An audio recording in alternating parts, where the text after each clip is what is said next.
again. Particle जो है वो बहुत क्लोजली, बहुत पास पास है, तो वो वाइब्रेशन पास करना आगे नेक्स्ट वाले पार्टिकल को और आसान हो जाता है। लॉजिक अब ये तो चलो, this is this explanation is not scientific. चलेगा okay समझने के लिए, but you cannot write that. The particles are very close, so by the formula you are supposed to explain. In this formula, why the observation is not matching with the result? What is the explanation of that? That's the question actually. She explained that in the moist air, the molecules are closer, so they vibrate and collide faster. And since they are close to each other, the energy can be transferred faster, which is a correct explanation. But the explanation is required that on the basis of this formula, why this formula seems to be failing. It doesn't fail actually. This D is that molecular density. अगर हम इसको दूसरे form में change करें, then gamma R T upon M, M is the average molecular mass of air. Sir क्या आप correct answer repeat कर सकते हो?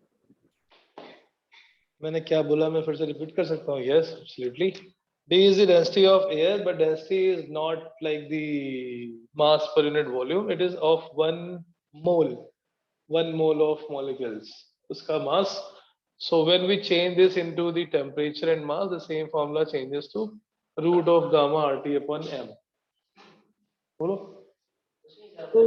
Thank you. So 1 mole का जब mass देखेंगे, that is capital M molar mass.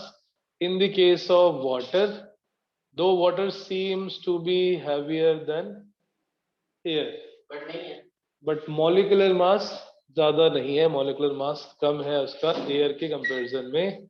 Air में mostly 99.45% is nitrogen and oxygen. Both are heavier than water.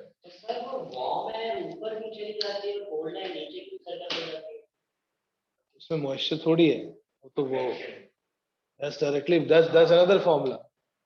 D is equal to P is equal to rho RT upon M, density D RT upon M.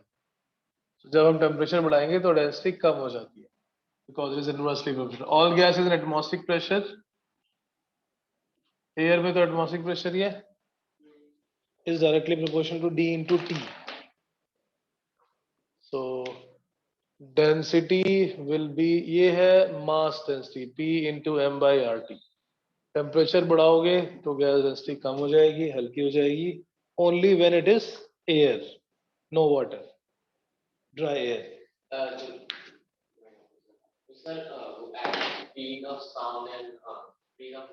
So there is a difference between the density, mass density and molecular density. Mass density is total mass upon total volume. Molecular density का मतलब 1 मोल के substance, 1 मोल में कितना mass है, accordingly we will find out molecular density.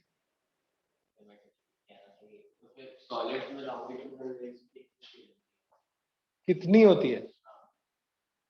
1800, 1500 metre पर second approximately. अलग अलग sound में, अलग अलग सॉलिड में अलग अलग होती है.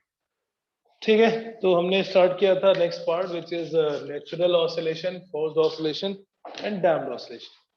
So everything is oscillating. This board is also oscillating, by the way. This time board भी oscillate हो रहा है, हम भी oscillate हो रहे हैं. Everything is बिल्कुल हो रहा है.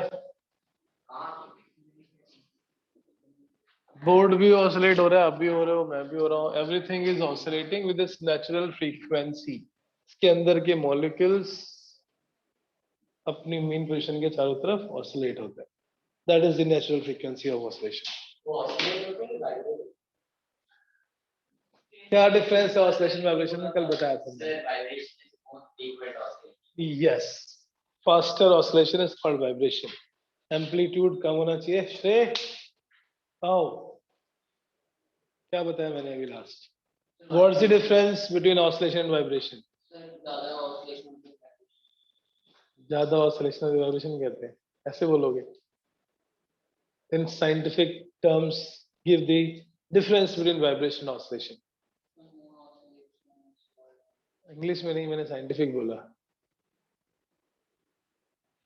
मतलब what is that physical quantity which is different in the, so तो एक ही बात है, essentially phenomena is same, oscillation about to and fro about the mean position. Kabir,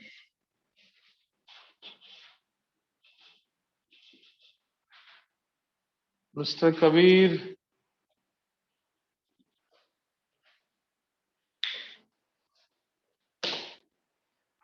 natural oscillation क्या होता है? जब भी किसी बॉडी को हम डिस्प्लेस करते हैं, डिस्टर्ब करते हैं और वो अपनी फ्रीक्वेंसी से ऑसिलेट करता है without any external force, without any external medium, without any external resistance, when the oscillation takes place by its own natural frequency. जैसे हम भी ऑसिलेट हो रहे हैं, बोर्ड भी ऑसिलेट हो रहा है, everything is oscillating with its natural frequency.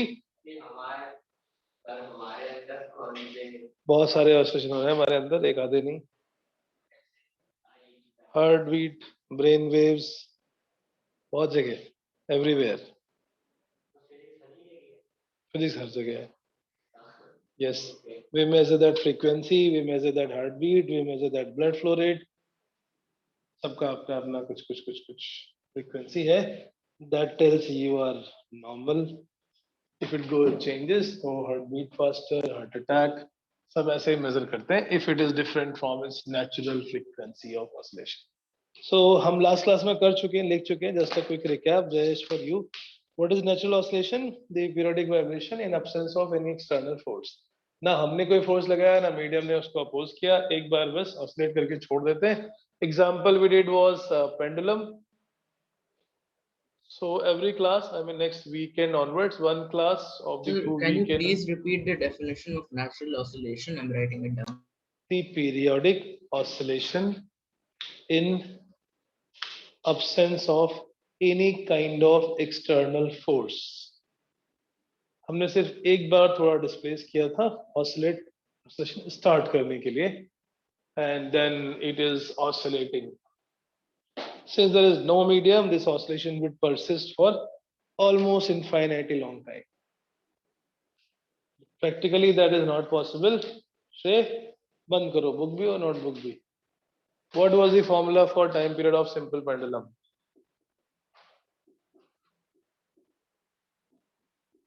मैं तुम्हारे पीछे पड़ जाऊंगा जब तक नहीं सुधरोगे. अगर तुम भाग जाओगे या मैं भाग जाऊंगा. Time period of simple pendulum कल ही कराया, वो इको था यार. सिंपल पेंडुलम, एल लेंथ का पेंडुलम. यस, नॉट श्योर का मतलब क्या है? We did this last class, mister Vihaan. Time period of simple pendulum, if it is oscillating naturally मतलब हमने एक बार इसको डिस्प्लेस किया and released, it keeps on oscillating on its own, not the pendulum which is used in the clock. उसमें तो कुछ पीछे लगा होता है घड़ी, वो घुमाती रहती है.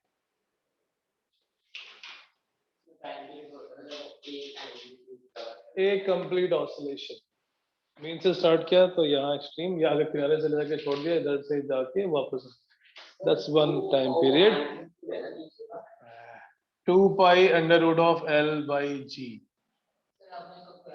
कल, yesterday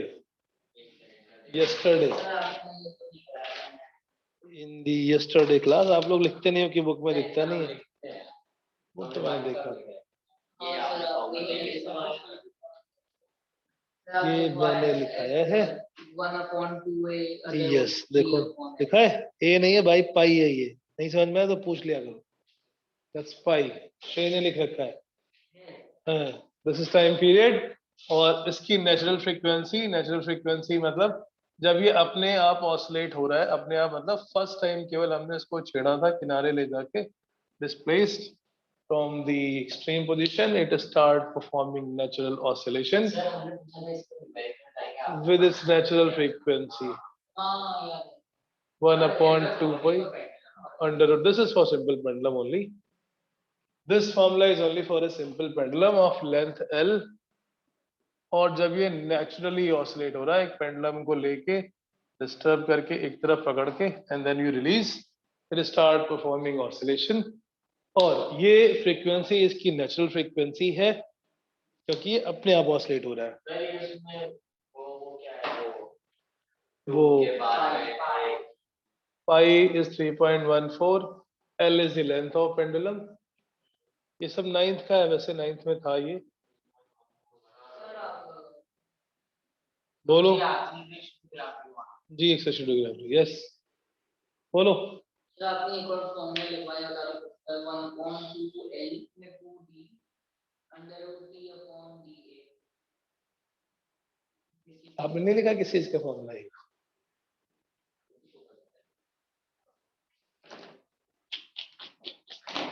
Yes, that was the first example, simple pendulum. Second example क्या था अगस्त? Second example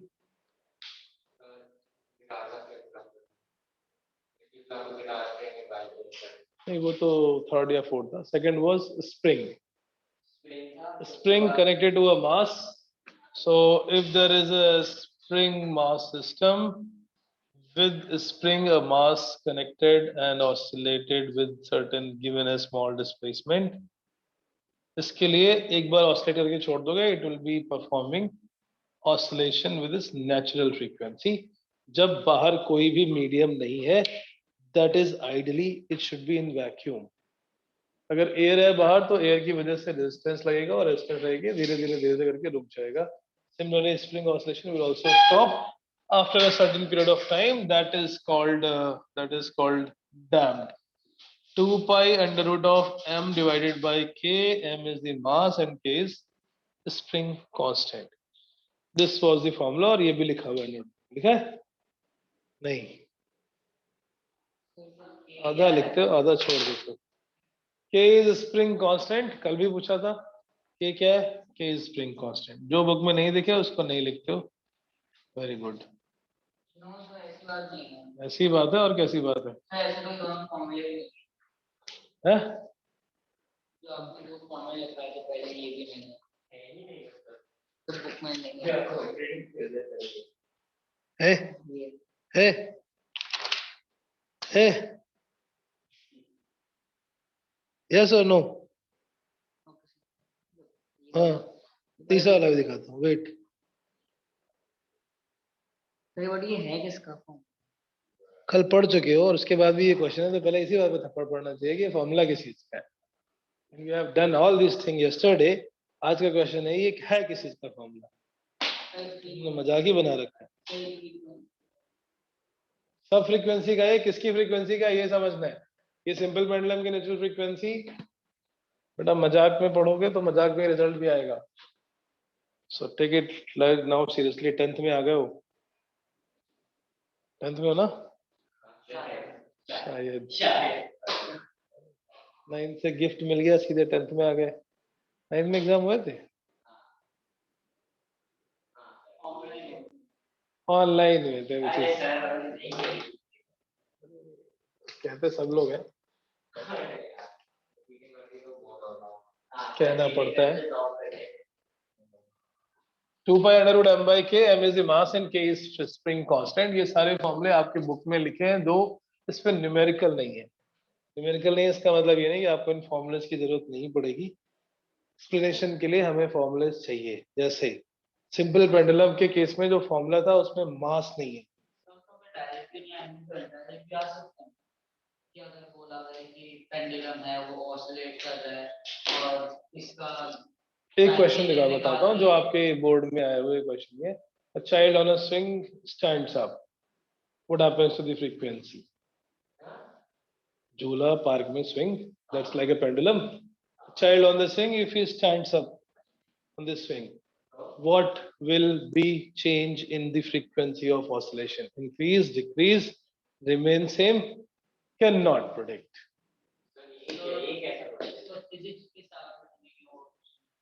अच्छा, इसके हिसाब से कुछ नहीं होगा। फॉर्मूला अभी लिख भी चुके। वैक्यूम में तो सांस कैसे लेगा वो? मतलब ठीक है।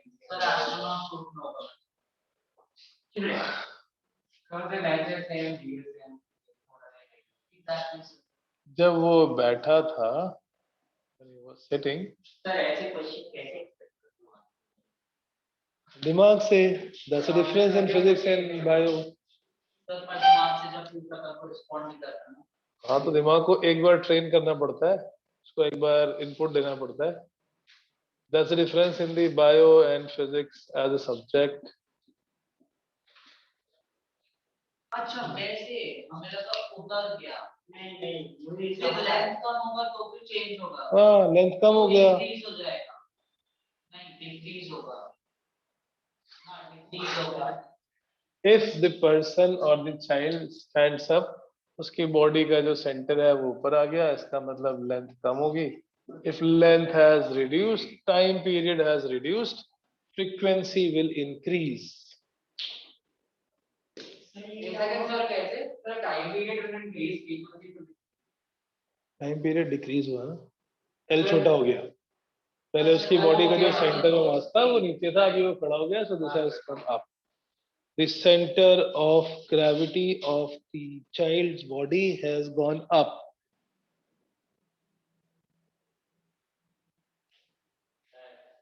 नोट कर लेता हूँ फिर प्रोसेस पहले प्रोसेस कर लो फिर नोट कर लेना. प्रोसेस कर लिया नोट कर लिया इसमें L क्या है? What is L? L is distance between the center of gravity to this point of suspension. इसको हम बोलते हैं लेंथ ऑफ पेंडुलम, राइट? वो बैठा हुआ था, उसका सेंटर उसके कहीं बॉडी में वेट के आसपास होगा, नीचे क्लोजर टू द नोवेल, इधर कहीं होता है हमारे बॉडी का सेंटर. आपकी आया हुआ क्वेश्चन ये कब का है मतलब आपका आइडिया कौन सा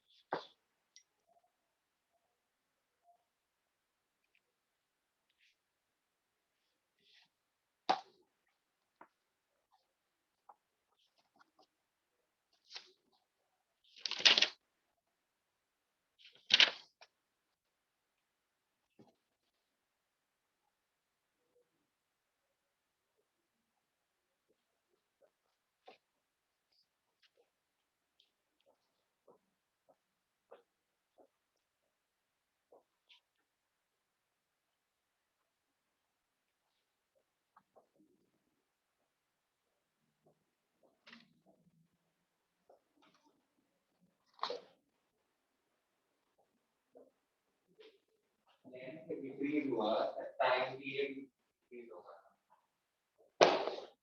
चलो आगे बढ़ते हैं, ठीक है, कोई नहीं, क्विकली. 9th में था, 10th में इसका न्यूमेरिकल तो नहीं है. This was taught in 9th by the way, जो कि ऑनलाइन था तो सारा साफ है. Get idea. T equal to 2 pi root L by G, length छोटी हो गई, टाइम पीरियड कम हो गया, फ्रीक्वेंसी बढ़ गई. स्प्रिंग मास, स्प्रिंग में m इज द मास. हाँ, फॉर्मूले से मैं क्या समझाने की कोशिश कर रहा था, why formula is required. In this formula there is no mass. Pendulum का टाइम पीरियड मास पे डिपेंड नहीं करता. नीचे 1 kg का हो वो ब्लॉक या 100 kg का हो या 1000 kg का हो, इफ लेंथ इज सेम और वो सेम प्लेस पे, it will have the same time period, right? But इसमें मास बढ़ाओगे तो उसका टाइम पीरियड चेंज हो जाएगा स्प्रिंग मास का अकॉर्डिंगली. थर्ड केस किया था हमने example frequency of tuning fork, और ट्यूनिंग फोर्क नहीं था वो, शायद वायर था, I guess that was a wire, guitar string fork भी था. अच्छा, ट्यूनिंग फोर्क भी था. ट्यूनिंग फोर्क को जेंटली रबर पैड पे जब हम पैड करते हैं, then it start oscillating and that frequency is its natural frequency. Natural frequency के लिए एक बार बस oscillate करके छोड़ देते हैं, that is the natural frequency oscillation. और अगर जोर से करेंगे तो उसमें और higher oscillations होंगी. This will start oscillating, that is with the natural frequency. और तीसरा था, चौथा था guitar string or any musical instrument string fixed at both the end. When you give a small displacement and you plug it, it start oscillating or vibrating with some frequency. और इस frequency का formula क्या था श्रेय? वही notebook में लिखा हुआ है. What is the frequency formula for oscillation of this guitar string?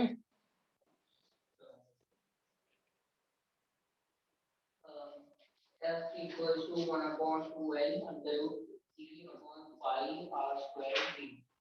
Book से देख के बोल रहे हो ना? 1/2L root of T by A into D. D is the density, A is the cross section area. Formulas पे numerical नहीं है, मेरे को में अलग लिखा है। क्या लिखा है? Sir f is equal to 1 by 12 into the root of e. हाँ ये वो पहले मैंने ये लिखा था 1/2L root of T divide by mu, mu is mass per unit length. दोनों फॉर्मूले सेम ही है। मास को डेंसिटी इनटू वॉल्यूम लिखोगे तो एल एल कैंसिल आउट हो जाएगा, is mass per unit length. ये हम क्या पढ़ रहे हैं वैसे बाय द वे? इसका natural oscillation.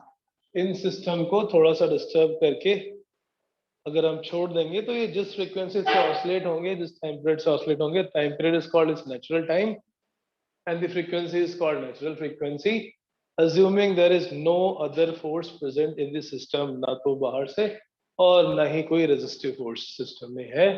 that means it is oscillating with natural frequency. Once this oscillation is set up, क्या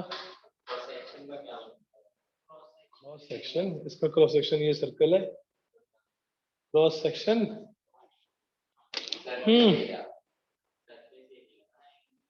सरफेस एरिया तो ये भी हो गया, cross section that's the section. Yes, okay. So natural oscillation होता है जब हम किसी भी सिस्टम को ऑसिलेट करते हैं इन वैक्यूम। इन दोनों में, इसमें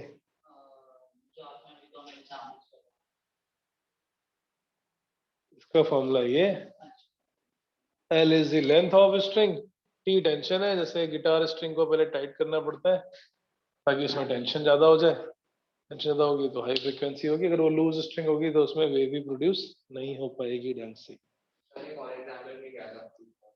इसका फ्लूट का, हाँ right. One more was open organ pipe बोलते हैं इसको। ऑर्गन पाइप इज, इसके अंदर एयर का ऑसिलेशन होता है, इसके अंदर एयर के मॉलिक्यूल्स ऑसिलेट होते हैं इनसाइड द फ्लूट और इनसाइड द माउथ ऑर्गन, कोई भी एयर के कॉलम ऑसिलेट होते हैं। और इसकी फ्रीक्वेंसी का फॉर्मूला लिखा था? नहीं, 1/2L root of gamma RT upon M, because ये वही है, साउंड वेव है।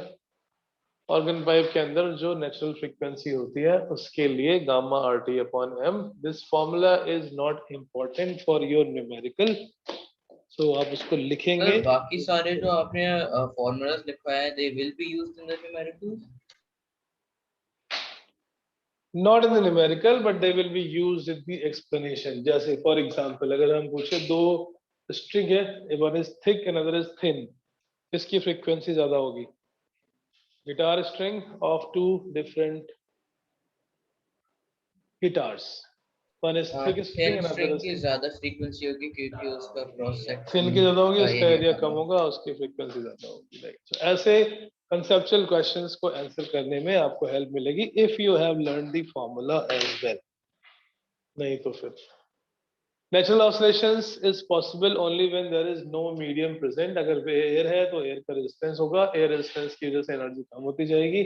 लिक्विड है तो लिक्विड का रेजिस्टेंस होगा, दैट विल बी।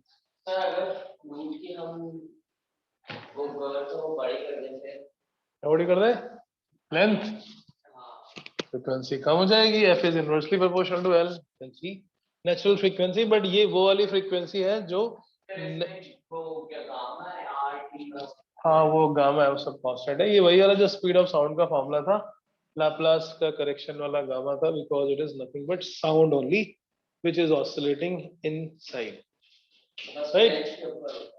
अगर फ्लूट को मोटा कर दे, फ्लूट को मोटा कर दोगे तो एरिया बढ़ जाएगा, उस एरिया से इंटेंसिटी पे फर्क पड़ेगा। अभी आगे next was the damped oscillation.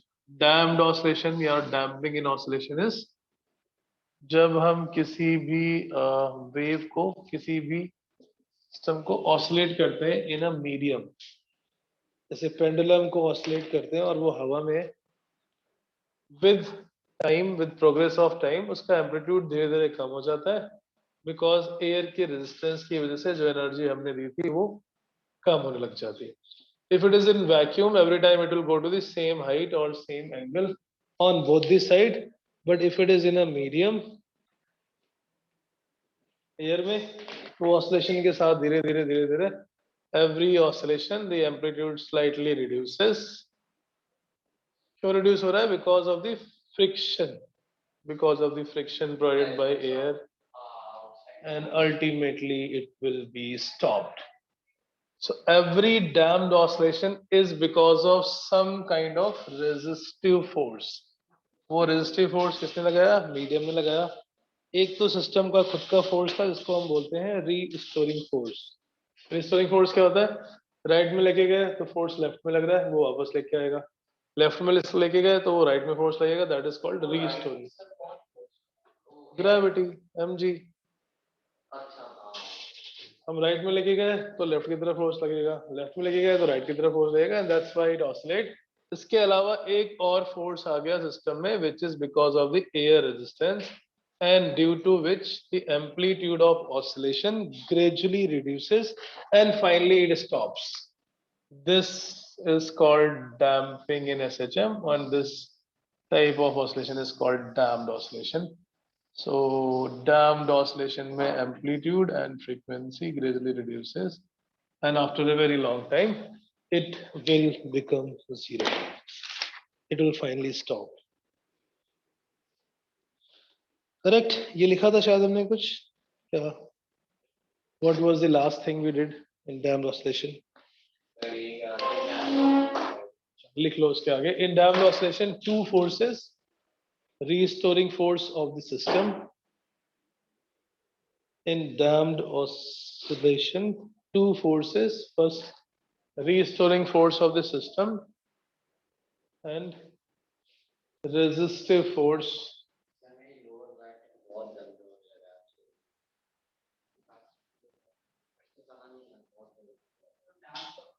What's your age?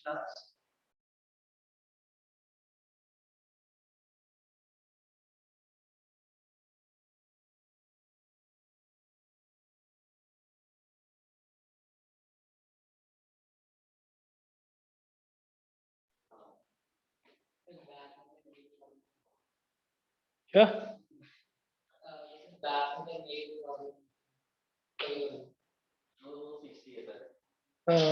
Okay. First, let's finish this. Okay. Yes. In damped system, two forces. First is restoring force, and second resistive force act on the system, which continuously dissipate the energy. Continuously dissipate the energy. In damped oscillation, two forces. First, restoring force, and second, resistive force acts on the system. अब ये जो अगला statement है वो resistive force के लिए है. The resistive force, second resistive force of the system which continuously dissipate the energy in the form of heat and continuously dissipates the energy in the form of heat. Therefore, amplitude gradually decreases and oscillation finally stops.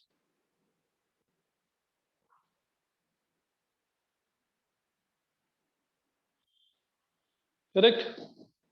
अब ये जो rate of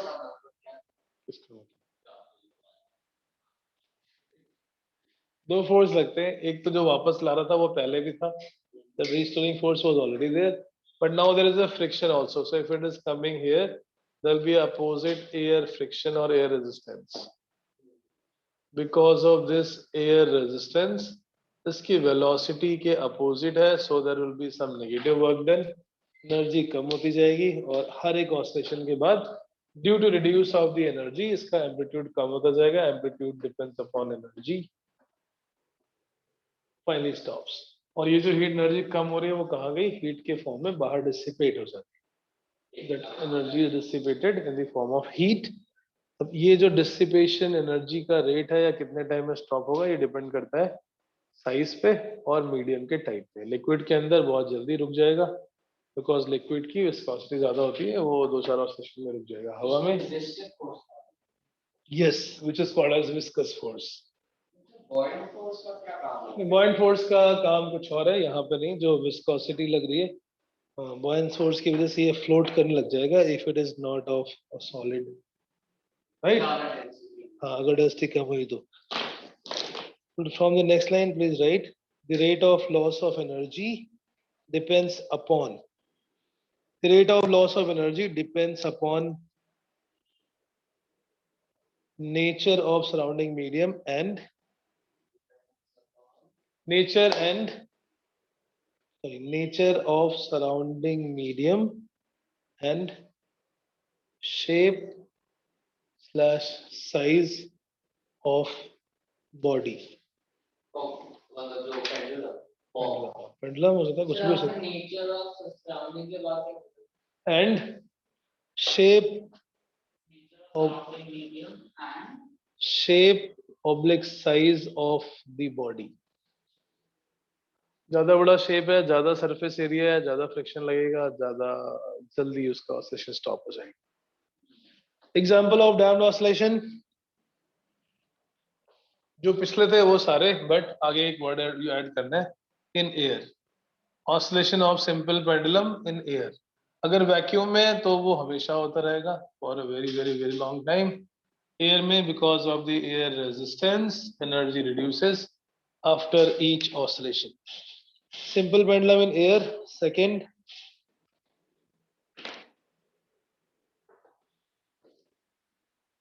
spring mass in air. सारे के सारे example same है। Spring having mass attached, oscillating in air.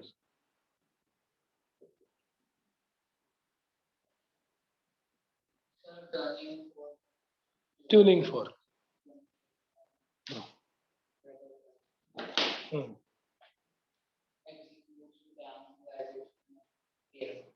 In air.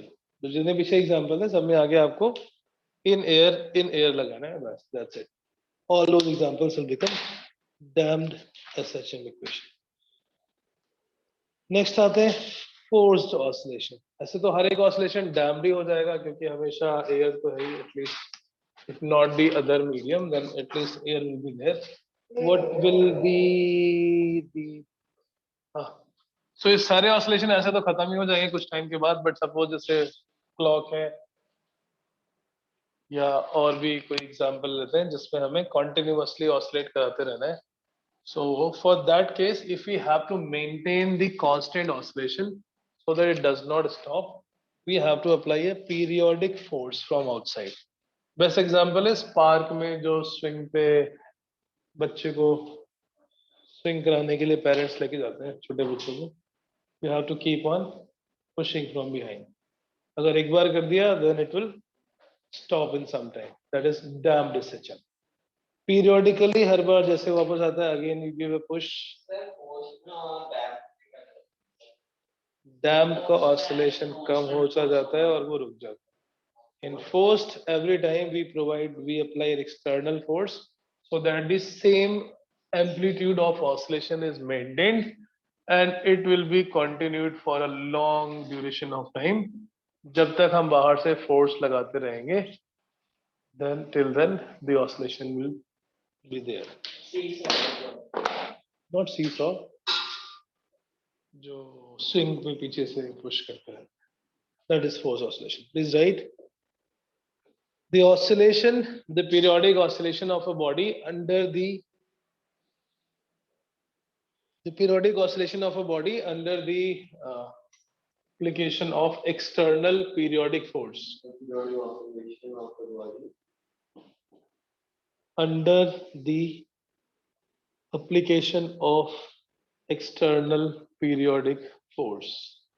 हम बाहर से एक periodic force अगर लगाते हैं सिस्टम में not a continuous force. It has to be only applied when it is required. Periodic force. under the application of External periodic force.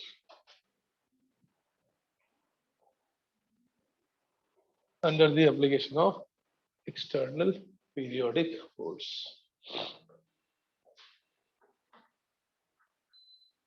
Correct. पहला example क्या था, जो चाइल्ड को स्विंग पे बिठा के पीछे से पुश करना पड़ता है. That is one of the example of driving forced vibration. Next line से लिखना, the force applied is called driving force.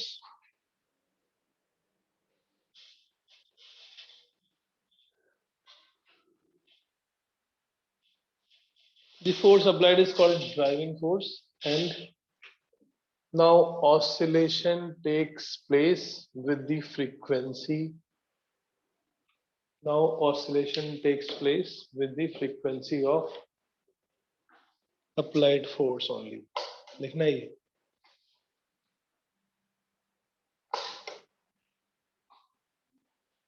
क्या बोला मैंने अभी? Force applied is called driving force. के बाद क्या बोला भाई? तो मैंने पूछा. It was the next statement. And now the oscillation takes place. And now the Should I oscillation answer? takes place. नहीं बेटा, मैं कर देता हूँ यहाँ कुछ नहीं. Now the oscillation takes place with the frequency of applied force.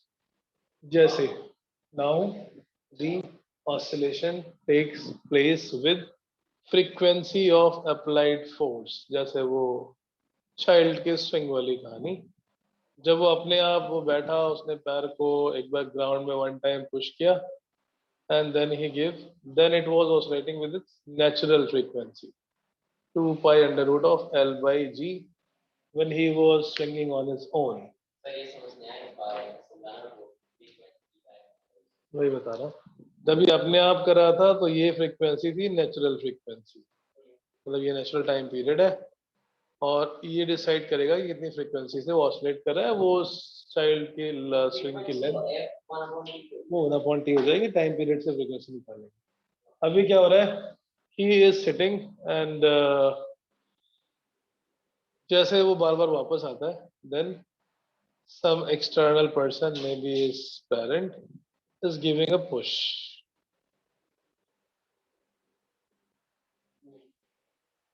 कभी किया ये पार्क में किसी छोटे भाई बहन को झुलाया?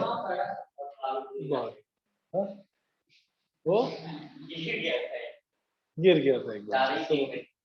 हाँ, तो it is now your frequency. If you do it faster, it will be faster. If you do it slower, it will be slower. अभी इसकी लेंथ और इसके जो भी टाइम पीरियड नेचुरल था वो खत्म हो गया. Natural oscillation is stopped because now this force, the applied force, is driving this oscillation. External force applied. कितनी बार वो स्विंग कर रहा है एक सेकंड में? हाँ, right. That's your frequency. If you do it faster, it will be faster. अब उसकी लेंथ वही है जो पहले थी. This was a formula. This formula will not be applicable anymore because it is not a natural oscillation. It is now a forced oscillation. So there will be two frequency. One is the natural frequency, another will be the forced frequency. इसको हम बोलते हैं driving frequency. इस force की जो frequency होती है, that is called driving frequency of the applied force. So system is now driven by this force and this frequency.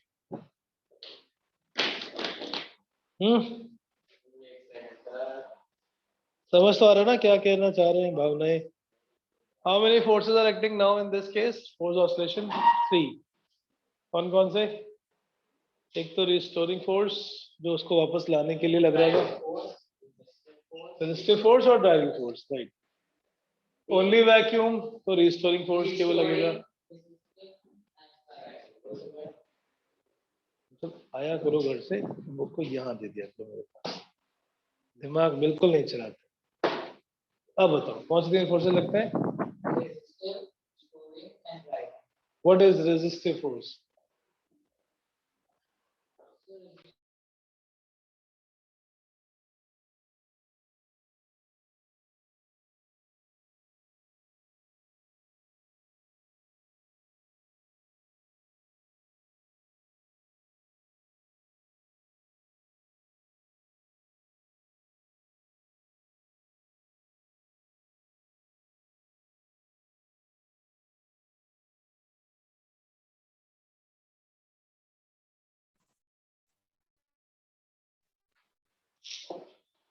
Please write.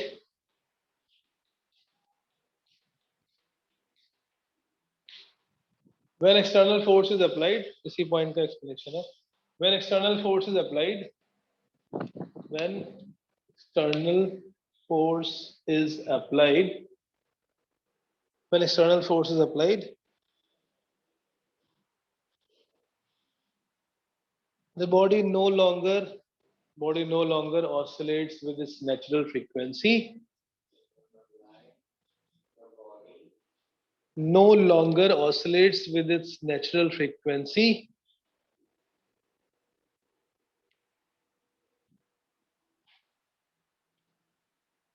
Rather, it oscillates with frequency of applied force.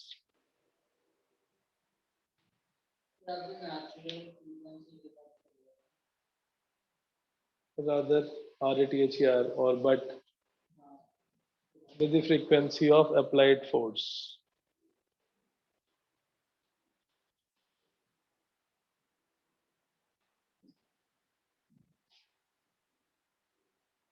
Next, ये इसका expression था why it is called driving frequency because natural खत्म हो गए अब चलेगी किसकी force की force इस frequency से drive करना चाहता है उस frequency से.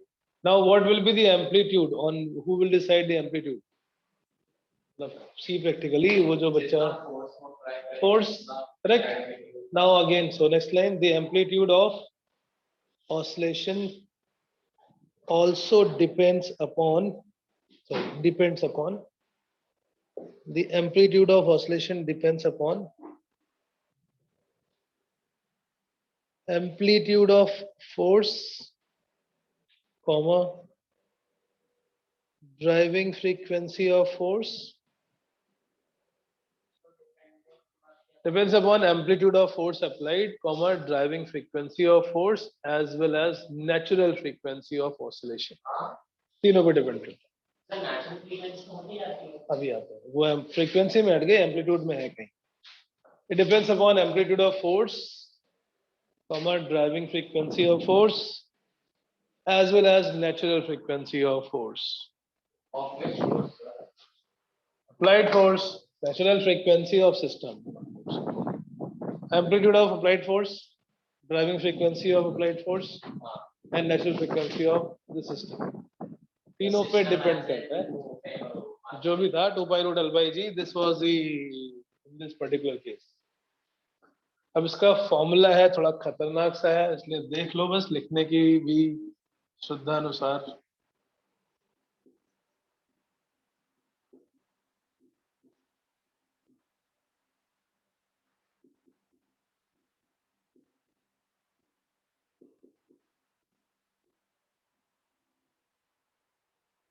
कुछ है ये एम्पलीट्यूड का फॉर्मूला है फोर्स्ड ऑसिलेशन का.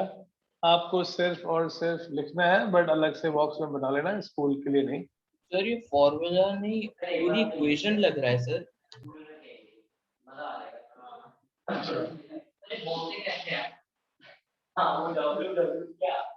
बता रहा hold hold hold hold. School में स्टाइल मारने के लिए नहीं बताया फॉर्मूला ये. ठीक है अभी जो हम आगे पढ़ने वाले उस पर डिपेंड करता है. एफ नॉट यानी हमने कितना फोर्स लगाया. एम्पलीट्यूड ऑफ फोर्स ज्यादा फोर्स होगा तो ज्यादा एम्पलीट्यूड ऑब्वियसली बात. Omega is frequency of applied force that is driving frequency. Omega not is natural frequency.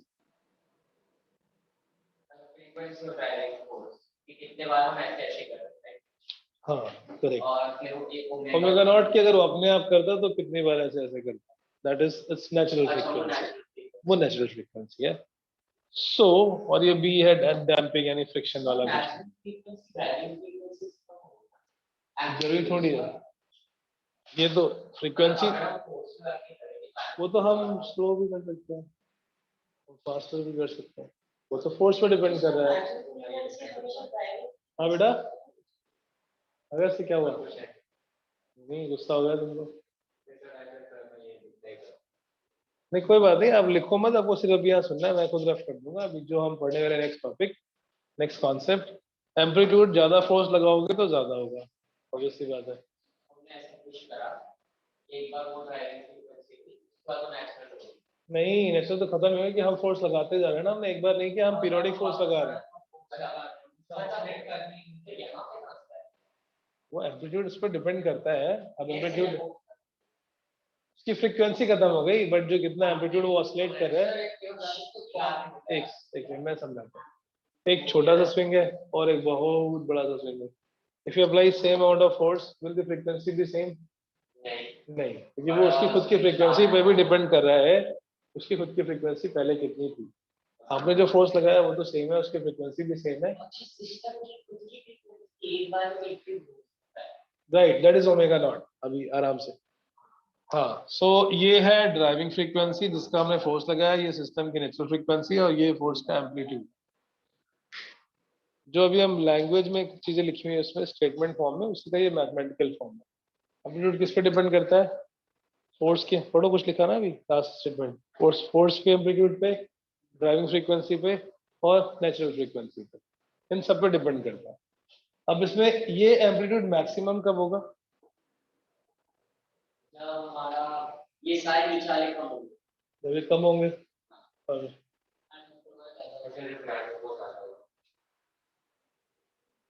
इसका भी होल स्क्वायर होता है, सॉरी। अब ठीक है, जब ये वाला टर्म हो जाए जीरो, क्योंकि जो क्वाड्रेटिक टर्म होता है यानी ये स्क्वायर, उसकी वैल्यू कितनी होती है? Minimum zero. When denominator is less, overall value is maximum. ये टर्म जीरो हो जाए,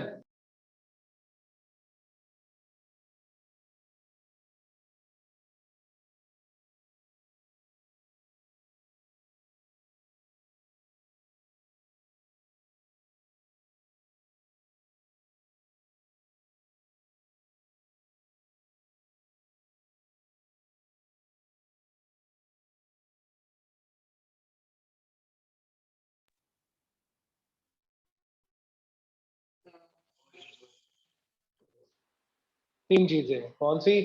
जब वो अपने आप मजे से झूल रहा था, दैट वाज नेचुरल फ्रीक्वेंसी। दूसरा, पीछे से आया, उसने कितनी ताकत लगाई, दैट इज फोर्स। कितनी फास्टर लगाई, दैट इज हिज फ्रीक्वेंसी। इन तीनों पर डिपेंड करता है कि फाइनली उसका एम्पलीट्यूड क्या होने वाला है। राइट नाउ जो कंडीशन हमें समझनी है सिर्फ, अगर इस पर्सन ने भी उतनी फ्रीक्वेंसी का फोर्स लगाया जितनी फ्रीक्वेंसी से वो पहले स्विंग कर रहा था, then amplitude will be maximum. If the frequency applied, कम हो जाएगा। वो तो फॉर्मूला से दिख रहा है ना, चाहे ओमेगा बड़ा हो या ओमेगा नॉट बड़ा हो, बीच में माइनस साइन है, इट विल बी सब्ट्रैक्टेड, मतलब कम होता जाएगा। Only and only when external force frequency is same as the natural frequency, amplitude maximize हो जाता है। This phenomena is called resonance. और सर वो स्लाइड में डब्ल्यू स्क्वायर पी स्क्वायर, वो तो डैम्पिंग कांस्टेंट है यार, ये डैम्पिंग कांस्टेंट है, इसको तो हमेशा रहेगा ही रहेगा। यहाँ पर माइनस है, इसमें केवल ऐसा होगा अगर ओमेगा ओमेगा नॉट इक्वल, तो दोनों कैंसिल आउट हो गए, हो गया जीरो, डिनोमिनेटर छोटा हो गया, एम्पलीट्यूड मैक्सिमम हो गया। ये थ्योरेटिकल कॉन्सेप्ट है, मैंने सिर्फ फॉर्मूला लिख दिया कि आप फॉर्मूले से समझ सकें। एम मास है, omega is driving frequency, omega not is natural frequency, B is called damping constant. फॉर्मूले की जरूरत नहीं है, स्कूल में कोई स्टाइल नहीं मांगी है। तो स्टेटमेंट लास्ट लिखा है हमने, amplitude of oscillation depends upon amplitude of force, frequency, driving frequency and natural frequency. वो ऐसे कुछ रिलेटेड होते हैं। When omega is equal to omega not, तो नीचे का टर्म जीरो हो गया है, डिनोमिनेटर छोटा हो गया, ओवरऑल एम्पलीट्यूड मैक्सिमम हो जाएगा। So when external force frequency is same as the natural frequency, amplitude of oscillation become maximum, suddenly उसका amplitude बहुत high हो जाएगा, and this phenomena is called resonance. Resonance सुना है? Resonance नहीं सुना? सर मैंने रेजोनेंस नाम का गाना सुना हुआ है। Resonance नाम का गाना सुना है, resonance नाम की कोचिंग भी है, वेरी गुड। रेजोनेंस केमिस्ट्री में भी होता है, केमिस्ट्री में रेजोनेंस स्ट्रक्चर होता है, फिजिक्स में भी रेजोनेंस होता है। अभी एग्जांपल प्रैक्टिकल वाले समझेंगे।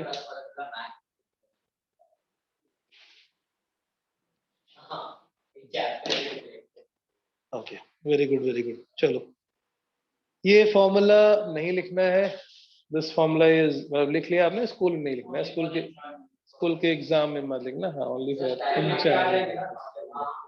क्या ब्राउनी पॉइंट्स मिल जाएंगे। मार्केटिंग हो जाएगी, 2 मार्क क्वेश्चन से 3 मार्क हो जाएगा सर। मार्केटिंग बेटा उल्टा भी काट के जीरो भी मिल जाता है। टीचर कहता है ज्यादा उड़ रहे हो। मेरे टीचर ऐसे ही करते थे, उनको बुक दिखानी पड़ती थी। ईगो आ जाता है क्या? हाँ, बहुत होता है। यस, अपनी ब्रैकेट में लिखा। छोड़ दो यार इसको। ये है ना, ये कुछ नहीं, दिस वाज सर ये समथिंग। नहीं, अब मुझे मैथ्स के बाद मतलब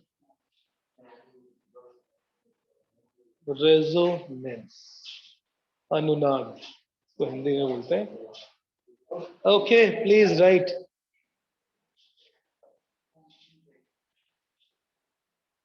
हेडिंग डालो resonance and then we will write. Resonance की हेडिंग डाल।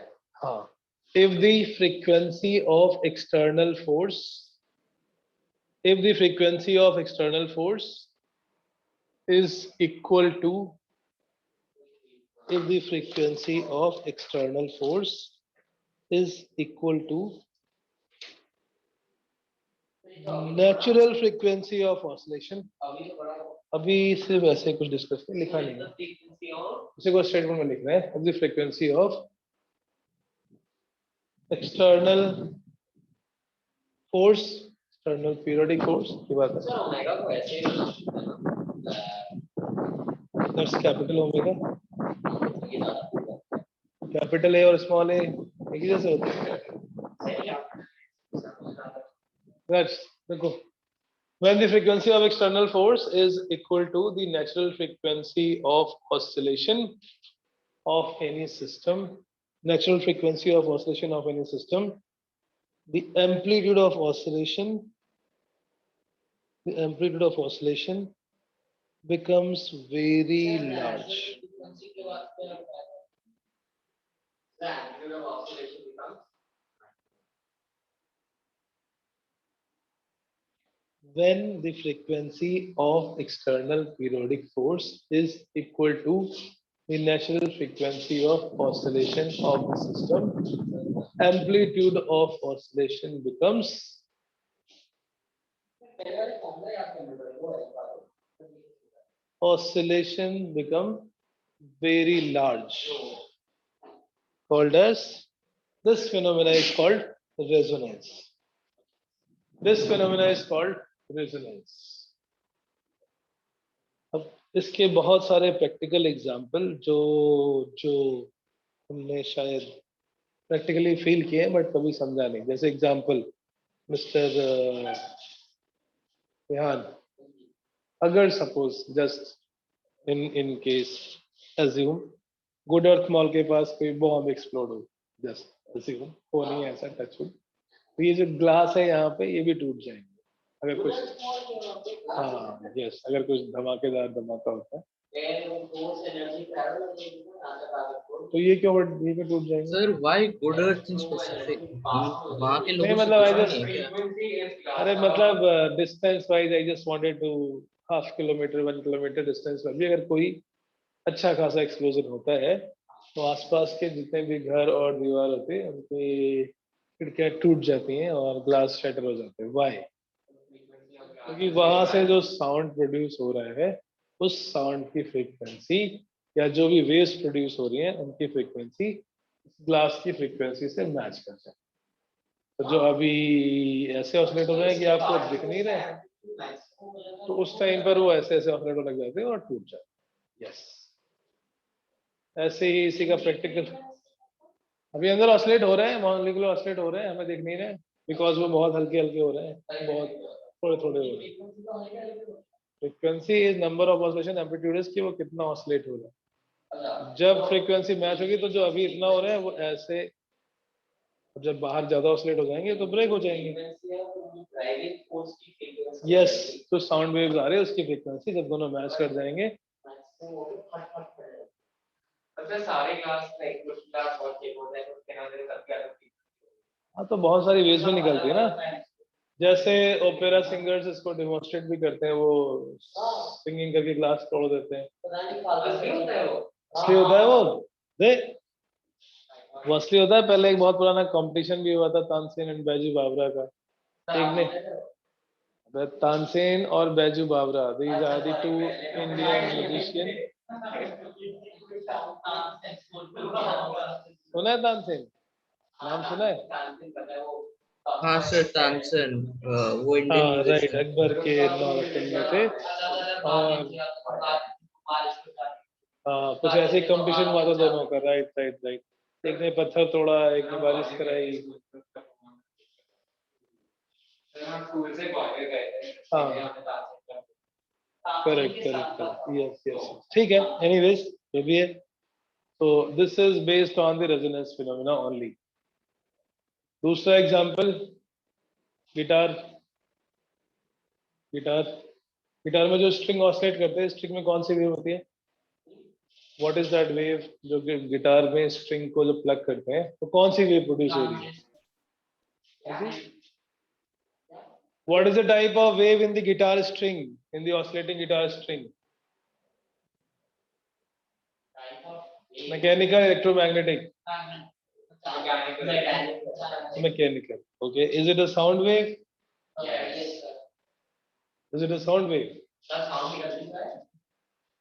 Sound निकलती है, but वो जो oscillate हो रहा है, क्या वो that is a longitudinal wave or transverse wave? चलो दूसरा question. Transfer. Sound is longitudinal. Is this oscillation of a string is actually sound? No. Every musical instrument requires a sound box.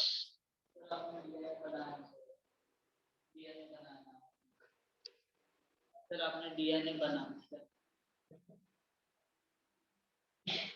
क्या बनाया? DNA. अबे DNA. उसमें इतनी photo दिखाई है, ध्यान से देखिए प्रकाश को। ये है हमारे इंडिया का। Okay. This is a guitar string.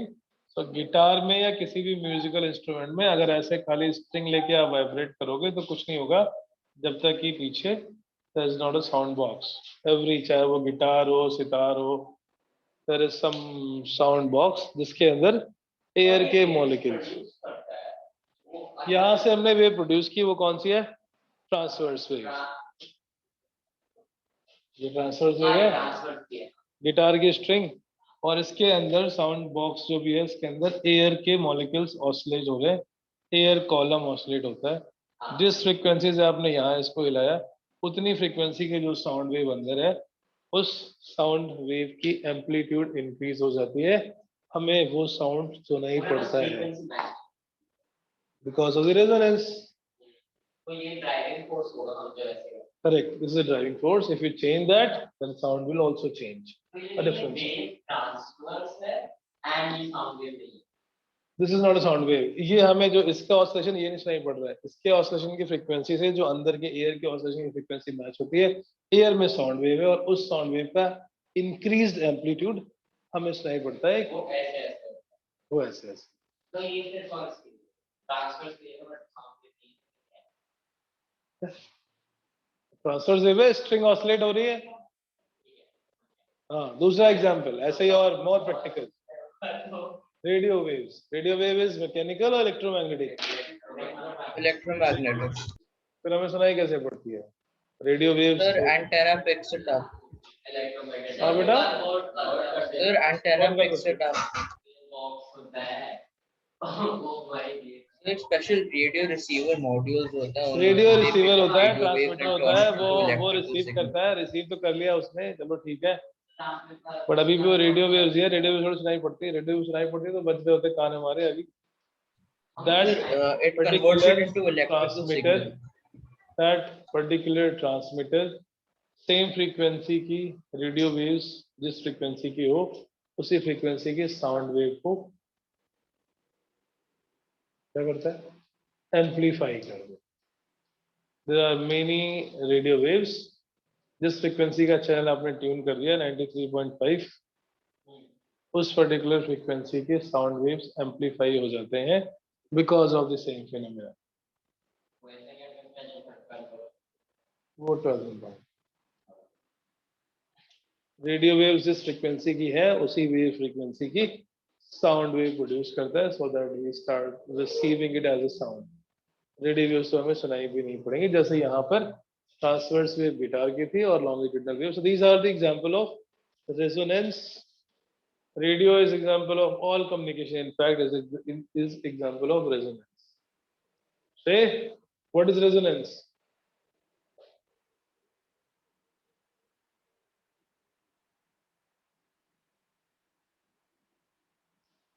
What is resonance? कहाँ चले गए थे? सर मेरे से पूछ रहे हो क्या?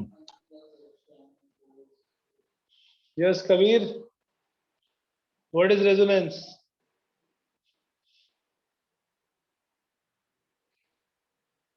Veer, Sir, am I not audible? you are audible, but I am asking with Kabir and Shrey. I'm giving these two guys chance. Sir मेरे से भी पूछ लो। क्या होता है बताओ?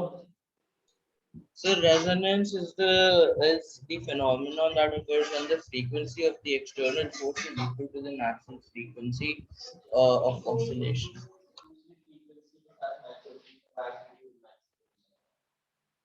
जिस फ्रीक्वेंसी से ये ऑसिलेट हो रहा है बोर्ड, उतनी फ्रीक्वेंसी से आप यहाँ पे ऑसिलेट कर दो, दिस बोर्ड स्टार्ट वाइब्रेटिंग ना। घर के आसपास से अगर कोई हाई स्पीडिंग व्हीकल निकल जाए तो खिड़कियां हिलने लग जाती हैं। अर्थक्वेक में अर्थ की टेक्टोनिक प्लेट्स की जो फ्रीक्वेंसी है वो जिस बिल्डिंग की फ्रीक्वेंसी से मैच कर जाती है। हाँ, अर्थक्वेक रेजिस्टेंट में हम डिफरेंट मटेरियल यूज करके उस फ्रीक्वेंसी को ही चेंज कर देते हैं जिस फ्रीक्वेंसी से सीस्मिक वेव ऑसिलेट होती है।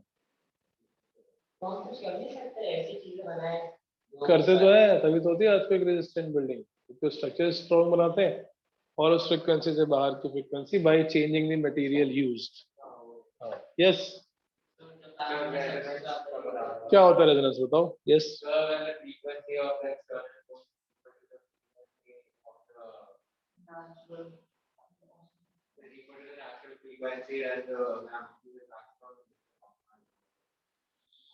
Right right, okay, very good. लिखो इसको नेक्स्ट लाइन से। रेजोनेंस की डेफिनेशन शायद लिख ली ना?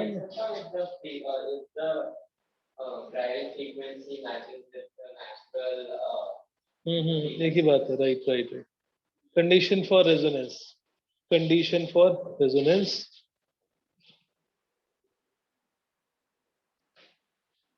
क्या है condition? It occurs only when, एक ही है, it occurs only,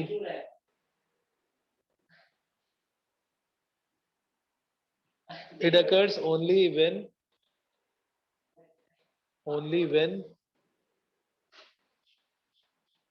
applied force causes vibration of same frequency. When applied force causes the vibration of same frequency as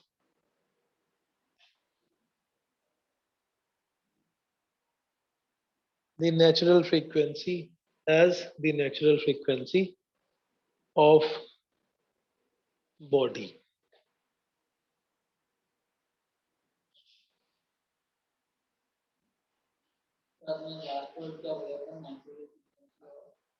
Body. Next line say, in case of sound, at resonance, in case of sound wave at resonance, a loud sound is heard at resonance. In sound wave at resonance, a loud sound is heard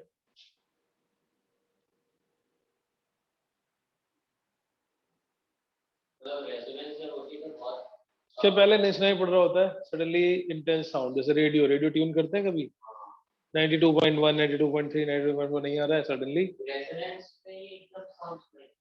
yes तो that 99.2 frequency होता है वो। तो अगर हम resonance जब हम FM को ट्यून कर रहे होते हैं तो हम उसके अंदर जो ऑसिलेटर लगा हुआ है उसकी फ्रीक्वेंसी को चेंज कर रहे हैं। कितनी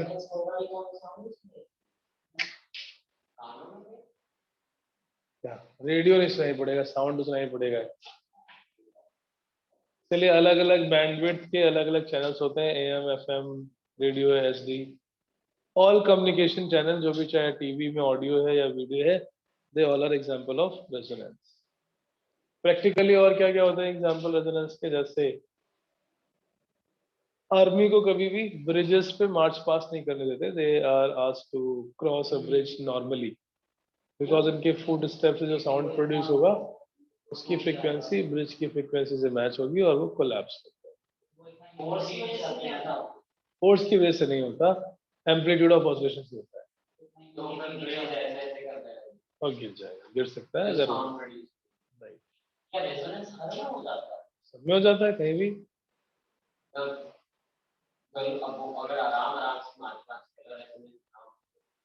नहीं गिरेगा, तभी तो आराम से बोलते हैं आराम से क्रॉस करो।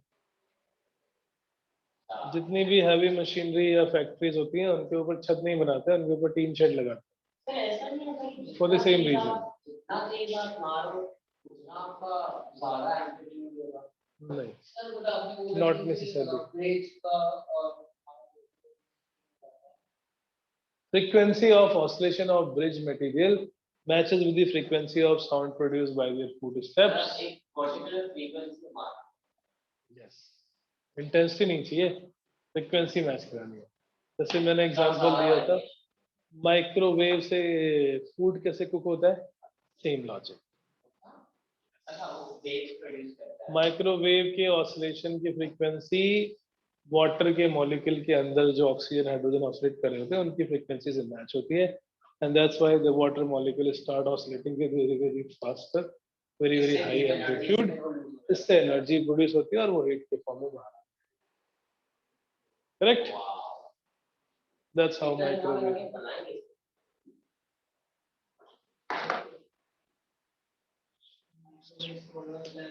ओके ठीक है, एग्जांपल्स ऑफ रेजोनेंस देखो। एग्जांपल ऑफ फोर्स्ड वाइब्रेशन पहले, example of forced vibration. Forced vibration is the phenomena, resonance is one particular state of forced vibration. Example of forced vibration.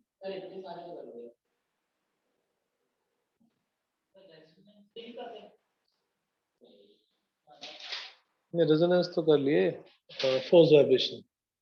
The vibration produced in the diaphragm of microphone sound box. जो mic होता है, mic में पीछे कुछ diaphragm लगा होता है, mic में, माइक कैसे वो आवाज कन्वर्ट होती है, when you speak there is a diaphragm उसके पीछे और वो हिलने लग जाता है, it produces the wave जिसकी फ्रीक्वेंसी हमारे साउंड की फ्रीक्वेंसी के इक्वल होती है। That's why नहीं, वो तो फोर्स्ड है।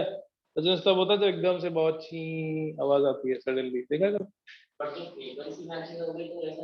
वो तो पहले ऑसिलेट नहीं हो रहा था ना, इट वाज नॉट ऑसिलेटिंग, आपने फोर्स ऑसिलेशन किया। हर चीज हो रही है बट उतनी फ्रीक्वेंसीज नहीं हो रही जितनी फ्रीक्वेंसी से हम बोल रहे हैं, ये फ्रीक्वेंसी बहुत ही कम थी। अगर हम उसकी फ्रीक्वेंसी से मैच कर दें, कभी कभी इलेक्ट्रिकल सिग्नल की फ्रीक्वेंसी मैच होती है तो आपने सुना होगा स्पीकर में बहुत इरिटेटिंग सी नॉइज आती है, बहुत वेरी लाउड, वो resonance. That is like a resonance suddenly। हाँ मैं खुद भूल गया क्या बोला था। एग्जाम्पल क्या था, the vibration produced in the diaphragm of a microphone sound box is with the frequency of sound produced by the speaker. This is a forced vibration produced by the frequency of the sound of a speaker. How's it?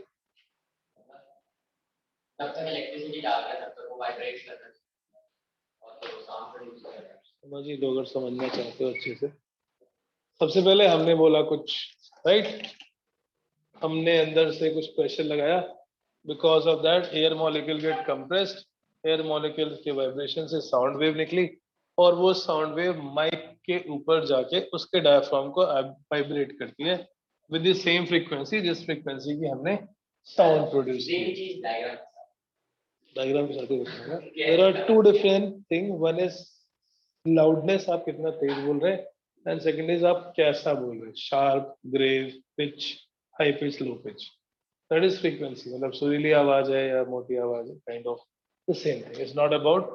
So when someone is speaking, this is loud speaker. अपने आप थोड़ी बोलते हैं, हम बोलते हैं पहले, हम अंदर से कुछ प्रेशर निकालते हैं एयर से। उसके बाद यहाँ पर आ गया माइक्रोफोन, यहाँ पर कुछ डॉट डॉट्स होते हैं अंदर, that is a net, this is cordless one. So this pressure wave की फ्रीक्वेंसी और इसके अंदर जो डायफ्राम लगा होता है उसकी फ्रीक्वेंसी मैच कर जाए, depending upon the quality and noise cancellation. ये माइक डिफरेंट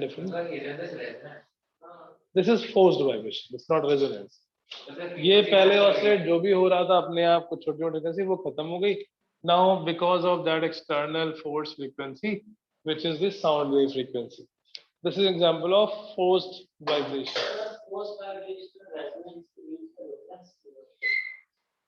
जब इसके ऑसिलेशन की फ्रीक्वेंसी और इस पर्सन के साउंड की फ्रीक्वेंसी मैच हो जाएगी तो हो सकता है ये फट जाए, इतनी तेज ऑसिलेट हो, या फिर इतनी हाई एम्पलीट्यूड यानी हाई इंटेंसिटी की साउंड हो कि आपको अपने कान बंद करने पड़ते हैं। कभी कभी होता है ऐसा, when you speak in mike suddenly may be there is a very loud intense sound comes. वो कभी कभी इलेक्ट्रिकल सिग्नल की फ्रीक्वेंसी मैच करने से हो सकता है, आपसे भी हो सकता है, बट उसके चांसेस थोड़े कम है, राइट। अब अगर ये वायर्ड वाला है तो यहाँ पे जो प्रेशर वेव है वो इलेक्ट्रिकल सिग्नल के फॉर्म में कन्वर्ट हो जाती है, and then there is a transmitter, वो ट्रांसमिट करता है। If it is a cable, now on the other end there are magnets. यहाँ पर स्पीकर के अंदर क्या होते हैं, मैग्नेट्स। कोई भी स्पीकर, जितने भी स्पीकर हम अभी यूज करते हैं, मतलब ये वाले जो जिसकी बात हो रही है, all the speakers, loud speaker, उसमें होता है मैग्नेट। जब यहाँ से ये इलेक्ट्रिक वेव आ रही है, इलेक्ट्रिक फॉर्म में आ रही है वायर के थ्रू, यहाँ पे pressure wave converted into pressure wave, वो इलेक्ट्रिक सिग्नल के फॉर्म में ट्रांसमिटेड। अगर ये बहुत दूर है तो फिर से इलेक्ट्रोमैग्नेटिक वेव के फॉर्म में वो यहाँ फिर से इलेक्ट्रिसिटी में कन्वर्ट हो जाती है, and electromagnetic wave, radio wave. ये तो पास वाला है, वायर नहीं है सपोज, इलेक्ट्रोमैग्नेटिक वेव से काम करते हैं, वहां से इलेक्ट्रोमैग्नेटिक वेव इसको रिसीव हुई, इसको एम्पलीफाई करके आगे स्पीकर पे। अब यहाँ पे वो इलेक्ट्रिसिटी में कन्वर्ट हो जाता है current, current produces magnetic field, electric field और मैग्नेटिक फील्ड। और हमने कुछ बोला, प्रेशर लगाया, एयर ऑसिलेट होने लगी इसी फ्रीक्वेंसी से, उसी फ्रीक्वेंसी से इसके अंदर का diaphragm, this is forced vibration और force oscillation. Because of it जब ये ऑसिलेट होता है, it is converted into electrical signal, अगर ये वायर के थ्रू जा रहा है, अदरवाइज वो वहीं से कन्वर्ट हो जाएगा एक रेडियो वेव में या इलेक्ट्रोमैग्नेटिक वेव में, which will be transmitted from there. सुन रहे हो, टाइम में देख रहे हो? If it is a connecting cable, तो यहाँ से करंट के फॉर्म में चेंज होकर आ रहा है। अगर ये नहीं है, कॉर्डलेस माइक है, तो यहीं पे ट्रांसमीटर लगा होता है जो इसको इलेक्ट्रोमैग्नेटिक वेव की फॉर्म में ट्रांसमिट करता है in all the direction. Now those electromagnetic wave is received by the receiver, और वो फिर से कन्वर्ट होती है इलेक्ट्रिसिटी में, करंट इलेक्ट्रिसिटी। वो वायर से करंट आ जाती है और वो इस स्पीकर के अंदर जो मैग्नेट्स लगे होते हैं, इस मैग्नेट के अंदर because of the current going, और वो करंट उसी रेशियो में होगी जिस रेशियो में इसने बोलना स्टार्ट किया, frequency as well as amplitude. ज्यादा अगर है तो ज्यादा करंट जा रही होगी, so that current will produce here electromagnetic wave. Magnet already है, करंट इलेक्ट्रिसिटी आई और ऑसिलेटिंग चार्ज की वजह से electromagnetic wave, those electromagnetic waves are again oscillated here again and again. This is like a reflection of sound from the reflecting surface. यहाँ पे electromagnetic wave है, that electromagnetic wave converted again into sound wave. और वो sound wave यहाँ इसके surface से multiple reflect होके intense sound हो जाती है, सब एक साथ मिल जाती हैं और बहुत सारे साउंड वेव। तो जो छोटा सा आपने हल्के से बोला था, that gets very highly amplified. Forced vibration is vibration because of the external force. इस पर्सन जिस भी फ्रीक्वेंसी से बोला उस फ्रीक्वेंसी से यहाँ वाइब्रेशन हो रहा है। It's not resonance. This is not resonance. Resonance is a special condition of forced vibration. अब इसमें आपने वर्ड सुना होगा एम्पलीफायर, सुने?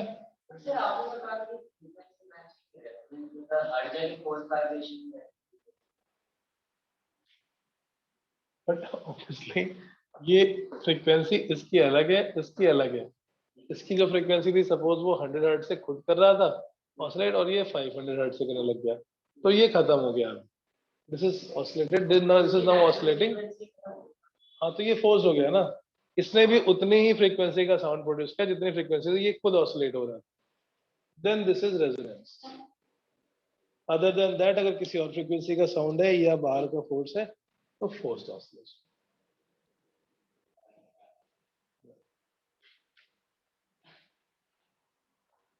फोर्स्ड ऑसिलेशन का मतलब oscillation of with external force frequency. वो फ्रीक्वेंसी कुछ भी हो सकती है, इसकी अपनी फ्रीक्वेंसी जो भी हो। अगर इस आदमी ने बहुत सॉफ्टली 50 हर्ट्ज की फ्रीक्वेंसी यूज की है, then this sound produce will be 50 hertz. जब ये खुद नहीं बोल रहा था कुछ, देन इसके अंदर के जो एयर के ऑसिलेशन थे, सपोज वो 50 हर्ट्ज 100 हर्ट्ज के थे। This is a natural frequency when no one is saying anything to the mike और एनीथिंग टू द स्पीकर। अच्छा, जब मैक्सिमम लिमिट पहुंच जाते हैं, मैक्सिमम लिमिट नहीं है, जितनी फ्रीक्वेंसी इसकी थी, जब हम उतनी ही फ्रीक्वेंसी की साउंड प्रोड्यूस कर देते हैं तब रेजोनेंस। तो ये 50 से ही होगा, बट दैट इज फोर्स्ड। ये बन जाएगी, that is forced vibration, right. Forced vibration में ही एक स्पेशल केस, जब frequency of oscillation of system matches with the frequency of applied force. क्या? तो यहाँ पर ये फोर्स ऑसिलेशन है, यहाँ पर भी ये फोर्स ऑसिलेशन है। एक आपने बीच में एम्पलीफायर सुना होगा, एम्पलीफायर एक सॉन्ग भी है शायद, गाना भी। एम्पलीफायर क्या काम करता है? जितनी फ्रीक्वेंसी की यहाँ पे साउंड वेव आ रही है, उसी फ्रीक्वेंसी की electrical signal electromagnetic wave match करके जो एम्पलीट्यूड थोड़ा सा एम्पलीफाई हो रहा था, उसको बहुत ज्यादा एम्पलीफाई कर देता है। Loud speaker is just conversion of one electric signal to sound signal, that's it. यहाँ पे एम्पलीफिकेशन कुछ नहीं हो रहा है, there is no resonance here. यहाँ पे तो बस ये स्पीकर या साउंड बॉक्स होता है, इसमें मल्टीपल रिफ्लेक्शन होता था, साउंड जो थोड़ी सी थी वो बहुत सारी मिलके इंटेंस साउंड हो जाता। एम्पलीफायर में जिस फ्रीक्वेंसी, सपोज यहाँ पे 100 हर्ट्ज की साउंड आ रही है, हमने यहाँ पे 100 हर्ट्ज की एक एसी वेव इलेक्ट्रोमैग्नेटिक वेव पहले से प्रोड्यूस कर रखी है। तो when it comes, now this is the forced जो हमने बाहर से लगाया, ये सिस्टम की नेचुरल फ्रीक्वेंसी, दोनों मैच हो गए, तो जो साउंड थोड़ी सी थी उसका एम्पलीट्यूड बहुत ज्यादा बढ़ जाएगा। पहले ये कुछ, दिस इज रेजोनेंस। इसमें हमने एक्सटर्नल एम्पलीफायर, इलेक्ट्रिक गिटार में पीछे वो बॉक्स नहीं होता, साउंड बॉक्स, उसके लिए अलग से एम्पलीफायर होता है। तो आपकी वो वाली फ्रीक्वेंसी और एम्पलीफायर इलेक्ट्रिक गिटार के अंदर इलेक्ट्रिक सिग्नल की फ्रीक्वेंसी।